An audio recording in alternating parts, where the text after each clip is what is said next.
Hello friends, I am Mrs. Neha Pandit from Ferguson College. Last lecture we have talked about alcohols and phenols, its IUPAC nomenclature.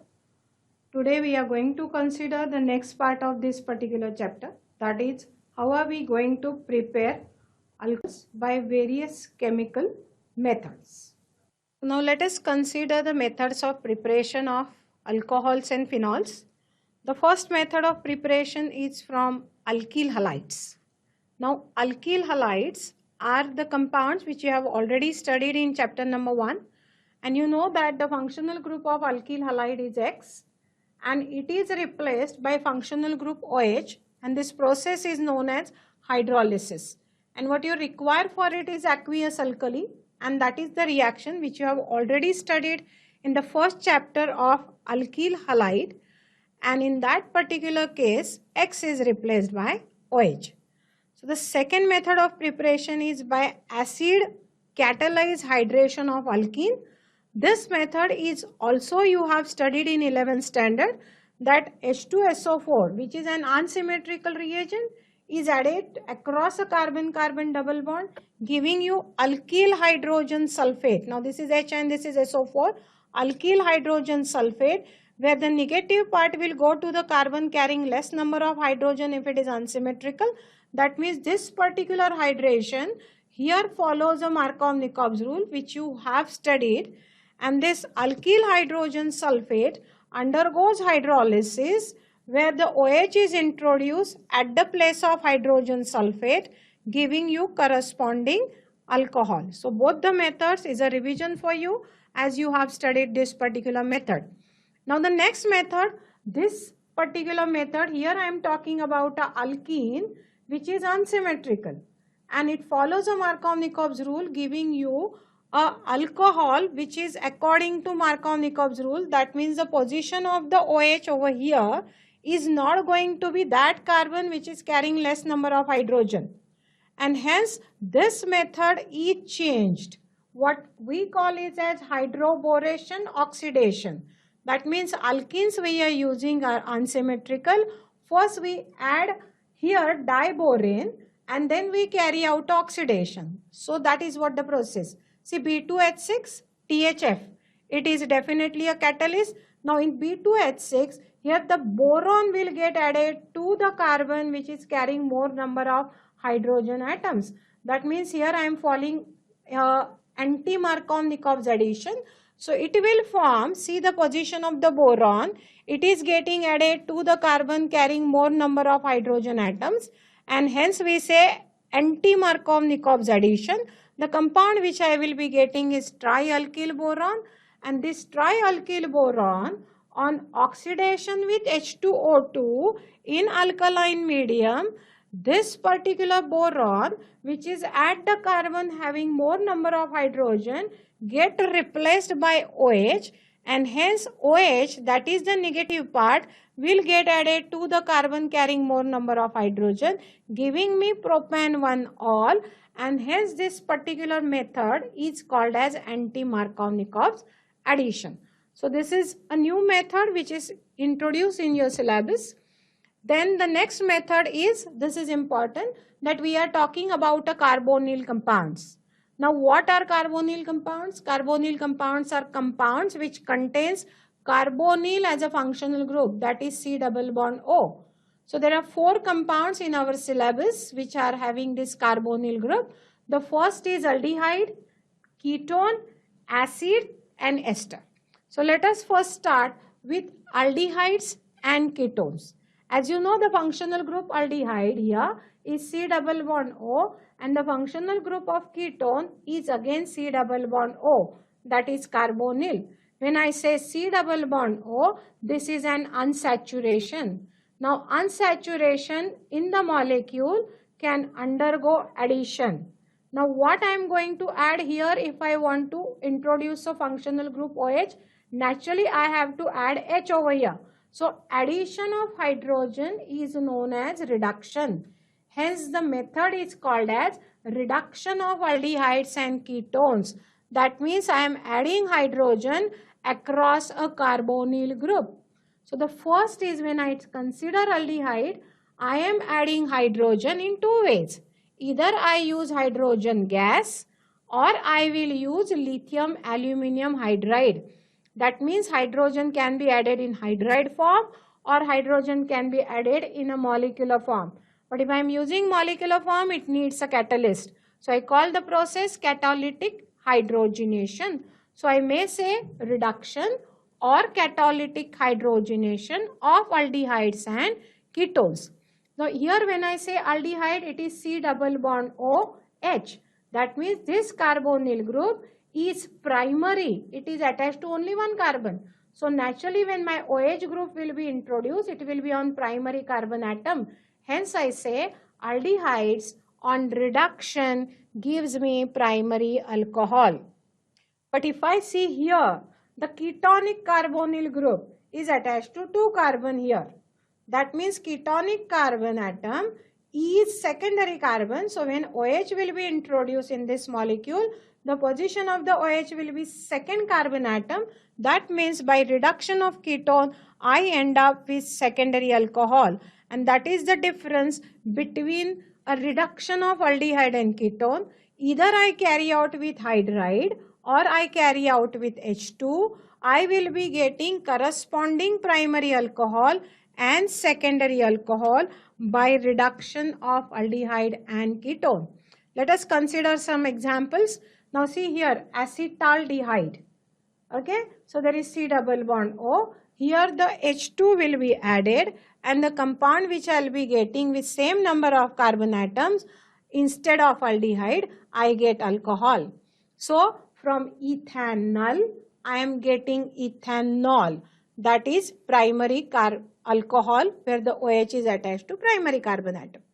Now when I am using a ketone, as I said, the ketonic group, the carbon is secondary. The OH will be produced on the secondary carbon atom and I am getting a secondary alcohol, that is isopropyl alcohol. The number of carbon atoms present in aldehyde and the number of carbon atoms present in ketone remains same in primary alcohol and secondary alcohol. Then I move on to the next compound. Now if you see here, the compound is 1, 2, 3, 4 and 5. 5 carbon atom chain is there which is having two functional group. It is aldehyde and it is of course double bond. So the name of this compound is pent because 5 carbon atoms. 2, 3. On the third carbon atom there is double bond. So pent. 3 in al. Al means aldehyde. Now there are two double bonds present. The double bond is between C double bond O and the double bond is between C and C. So hydrogen can be added across double bond or hydrogen can be added only across C double bond O. It will depend upon what reducing agent I am using. See, if I am using H2 and Ni, that is catalytic hydrogenation, then H2 can be added across C double bond O and H2 can be added across C double bond C. That means the total unsaturation of the molecule is removed. The OH will be introduced on the first carbon atom. The En is removed and the compound which I will be getting is 1, 2, 3, 4, 5. That is pentan 1-ol. Right? That En is removed. This is possible if I am using catalytic hydrogenation. But if the similar compound is treated with hydride, then hydride is not able to reduce this double bond. Hydride will keep double bond as it is, only it will reduce a C double bond O. That means hydride can reduce carbonyl compound, it will not be able to reduce double bond.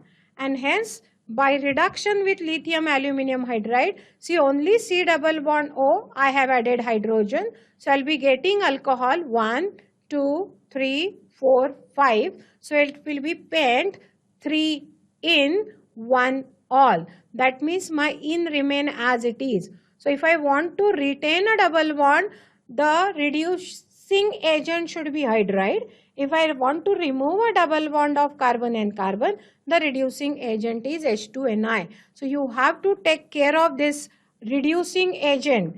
Which reducing agent will give you which type of product? when you are having a bifunctional compound. That care to be taken. Next, as I said, RC double bond OH, that is, this is a carboxylic acid. This will definitely do not undergo reduction with H2 and Ni.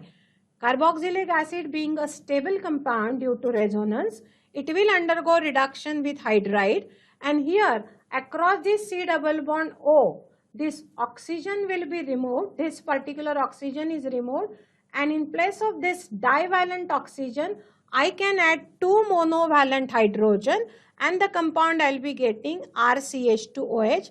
That means OH is attached to the carbon, which is primary. So by reduction of aldehyde, I get primary alcohol, and by reduction of acid, I get again a primary alcohol. Now this is certain example of acid, that if I am taking acetic acid, this oxygen will be removed, and here there will be 2H. So I will be getting CH3, CH2OH, and I will be getting ethanol. So this is ethanoic acid is converted to ethanol by reduction of lithium aluminium hydride. This is what the reducing agent I have to use when I am using COH group.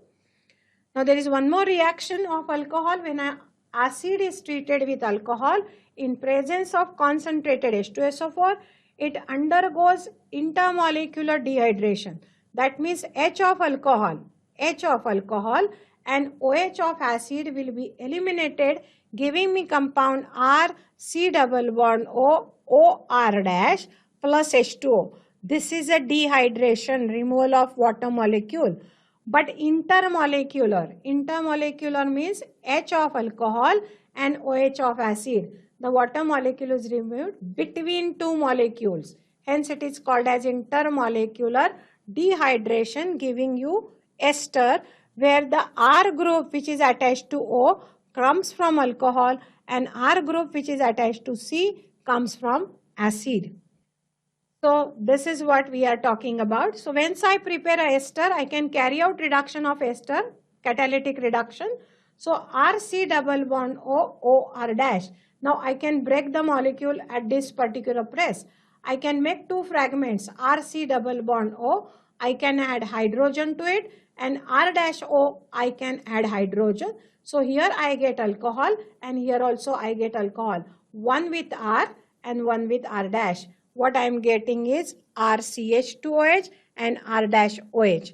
So both the R which are present in ester can give me 2 molecules of alcohol if I carry out catalytic hydrogenation of definitely ester. Now this is a very important reaction where we are preparing alcohols. This is totally new reaction in the syllabus. That means you have not studied this before, and that is from aldehydes and ketones.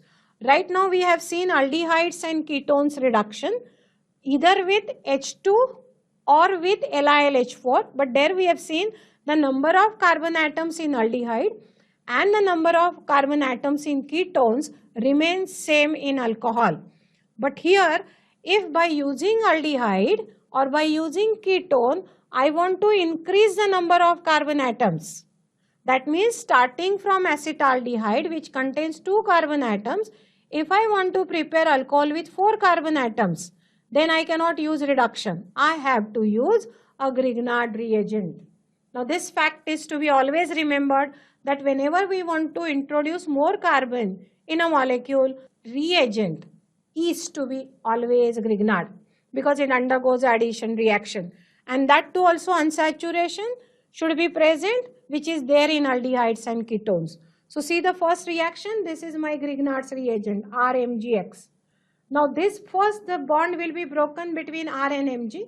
Mg being a electropositive, it will be positive. C will be negative, that means this R. And here, because it is a carbonyl compound, oxygen is attached to carbon. Oxygen being more electronegative, the density of electron will be towards oxygen. So carbon will be positive. So this positively charged carbon, which is an electrophile, will be attacked by negatively charged carbon, which is a nucleophile. So we say it's a nucleophilic addition. So here it will get added. See this carbon, the oxygen will be getting added here. In between carbon and oxygen, there will be addition of R and MgX. So R being negative will get added to positively charged carbon, and magnesium being positive get negatively charged oxygen, and it forms a complex over here. This complex will undergo hydrolysis, and here it will break at this particular point, and H will go to oxygen forming OH, and OH of water will go to Mg forming MgXOH. So introduction of OH group will be there to that carbon which is acting as C double bond O. So here what I am getting is R. Here the group will be depending upon an OH and MgXOH. So R comes from Grignard, and carbonyl group will form OH, and in this way I can increase carbon with the help of R from Grignard depending upon my requirement. So this reaction is asked for 2 marks in the board exam, where the first step, formation of complex, is 1 mark. If you don't mention dry ether, you get half mark is deducted, because here Grignard should be treated in totally dry condition, otherwise Grignard reacts with water forming alkane, and here it should be hydrolysis. So you have to write either H plus, or you write dilute acid or dilute base, and then the second step which you are getting 1 mark. So this is what the distribution. Suppose if I use a basic aldehyde, formaldehyde, there are 2 H over here. I am adding R to C, and Mg will be added to oxygen. See what I will be getting, R over here and MgX.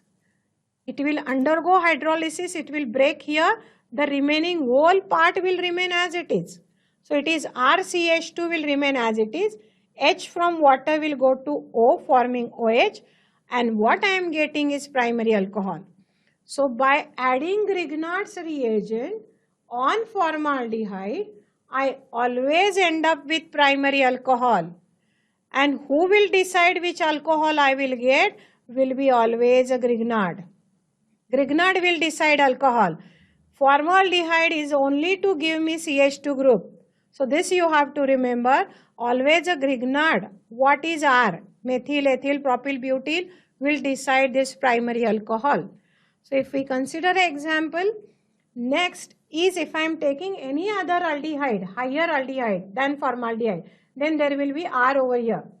That means suppose here CH3, if I add Grignard, now here it will be broken, R will be getting added to C, Mg will be getting added to O. What I am getting is this complex, here I will be getting 2R. That means OH form on the carbon will have 2R. In other words, I am getting secondary alcohol. So by adding Grignard reagent on any other aldehyde than formaldehyde, I end up with secondary alcohol.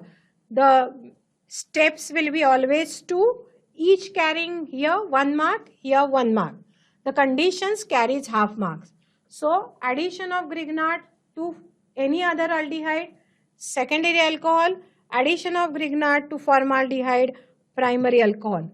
Now when I consider a ketone, now ketone has got definitely 2 alkyl groups. Here, 1 alkyl group will come from Grignard. So this will be added to C, magnesium will be added to oxygen, similar reaction, no change, the bond is broken here, and I will be getting now 3R are there to carbon which is having that OMG group. Here it will be broken, the OH will be now developed on that carbon which is attached to 3R, naturally it is going to be tertiary alcohol. So in short, you are going to remember ketone on Grignard gives me tertiary alcohol, any other aldehyde than formaldehyde gives secondary, and formaldehyde gives me primary, right? So here we have finished preparation of alcohols. Let us move on to preparation of phenol. Now the first method of phenol, we are preparing it from chlorobenzene. You know what is chlorobenzene? It is a chloro derivative of benzene. So one of the hydrogen of benzene, I have replaced it by chlorine, and that is my chlorobenzene. Now this is a name reaction. The reaction is named after the scientist. When the reaction is named after the scientist, you have to remember the reagent are always fixed and you have to write the specific reagents. You are not supposed to change the reagents. So in this Dodds process, first the chlorobenzene is treated with sodium hydroxide to give sodium phenoxide. Now phenoxide means it's an oxide of phenol with a negative charge. Sodium, of course, a positive charge is there. This is a charged molecule, hence I call it as an ion.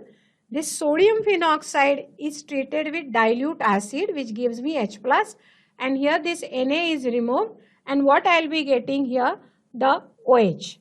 So Na is replaced by OH and I am getting phenol. So Dodds process is again a two-step process. First, a chlorobenzene is converted to sodium phenoxide, which is acidified, giving you phenol. Again a two-step process. Of course, here the temperature and pressure is important because chlorobenzene is an inactive molecule. To make it active, you need high temperature and pressure. The second method is from aniline. Now, aniline is having a amino group and there is a lone pair of electron on nitrogen. So, it acts as a base. This is first treated with acid. So, I treat it with nitrous acid. Nitrous acid is HNO2, which is highly unstable. It is prepared in a reaction mixture by using NaNO2 and HCl. So, this is to be written on arrow. So, acid reacts with base forming salt. So, I am getting salt. Now, see the name of this salt. This is 2 nitrogen and this is benzene. So, benzene, 2 means di and nitrogens mean azo. So, benzene diazonium chloride because it is ion. So, by neutralization of aniline with the help of acid, I am getting benzene diazonium chloride, which is a salt, which on hydrolysis with water is giving me phenol. So, here this total N2Cl is replaced.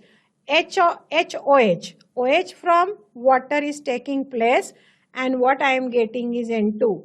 And that H of water which is remaining is react with Cl forming here HCl. So, this is what from aniline I am getting phenol. Now, this is the third method of phenol which is prepared from cumene. Now, cumene is isopropyl benzene. 1, 2, 3 propyl. On the second carbon atom there is benzene. So, when the branch is present on the second, I call it as iso and propyl benzene. The commercial name of isopropyl benzene is cumene. Now, this is again a commercial method. You can give another name to this method. It is manufacturing process, you can call it, or you can call it as industrial method of preparation. Now, what is the difference between the previous method and this method? This method is used in industry where phenol is prepared on a large scale. Large scale preparation is done with the help of cumene. The first thing we are carrying out an oxidation of cumene. So, we treat it with air oxidation. The cumene is treated with oxygen in presence of catalyst cobalt naphthalate, or here you can use another catalyst manganese naphthalate at 423 Kelvin. The oxygen get added across the CNH, giving me a peroxide. Okay, so I am getting 2 oxygen. This is a peroxide linkage. So I am getting corresponding cumene hydroperoxide. And this cumene hydroperoxide is when treated with dilute HCl, it is broken at this particular place. So this molecule fragment will form and this OH will get attached to this carbon, giving me compound here phenol, right? And this fragment which is removed will form CH3, C double bond O CH3, that is acetone. So as I am getting phenol and acetone as 2 compounds, phenol is my product which I want to prepare. Acetone is my byproduct which is formed at the time of the reaction. If you see, the boiling point of phenol and acetone are widely different. So simple distillation acetone can be removed and there will be no traces of acetone mixed with phenol. So phenol I get will be pure, and as well as the byproduct which I am separating here is equally important chemical which is used in industry, that is acetone is largely used as a solvent. So both the product and byproduct form are commercially important compound in chemical industry, and hence this is the method which is used for manufacturing or commercial method. Now in board this is asked for 2 marks, 2 steps, there are 2 marks. Of course, if you do not write a catalyst, here you lose half mark. If you do not mention H plus, here you lose half mark. So this year, generally every year this reaction is asked. So you have to do this properly. Then the next method is benzene sulfonic acid. Now you know sulfonic acid, sulfonic functional group is SO3H attached to benzene. So benzene sulfonic acid, first I treat with NaOH. This is acid, this is base. It will get neutralized, forming salt. So I am getting sodium salt of benzene sulfonic acid, which is sodium benzene sulfonate. So this is my first step where I get half mark. The second step, this sodium benzene sulfonate is fused. See, the temperature is very high. The temperature here is nearly 300 degrees Celsius. Is fused with NaOH to get sodium phenoxide. So this conversion is 1 mark, where either you have to write the temperature or you have to mention fuse word. Fuse means at very high temperature. Always cut if you don't mention it. So first is sulfonic acid is neutralized to salt, and salt is fused with NaOH to get sodium phenoxide. And as you know, in previous reaction we have done, sodium phenoxide is acidified with HCl, any mineral acid, and you are getting phenol. So this reaction is also asked for 2 marks. The first conversion is half mark, the second conversion is 1 mark, and the third conversion is half mark. So this is what benzene sulfonic acid is converted to phenol. Of course, this is again a lab method. Okay, so after this we are talking about the physical properties of alcohols and phenols. Now you have to remember both of these particular compounds have OH group. Alcohol OH, phenol OH. The difference is in alcohol OH is attached to open chain carbon, and in phenol the OH is attached to the benzene nucleus. So here the resonance is playing important role, right? So depending upon this we are going to consider the intermolecular forces of attraction, right? So this is what we are talking about. What do we mean by intermolecular forces of attraction? The oxygen is negatively charged, hydrogen is positively charged. Here oxygen is negative, hydrogen is positive.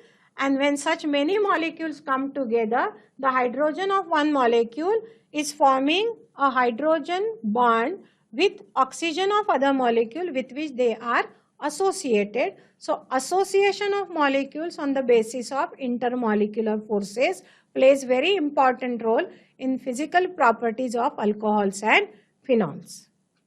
Hello friends, up till now we have covered the chapter alcohols, phenols and ethers, and in this session what we have talked about is the methods of preparation of alcohols and phenols, and out of that which are important methods and which are commercial methods of preparation, and we have considered that what type of factor is responsible for the physical properties of alcohols and phenols. Thank you.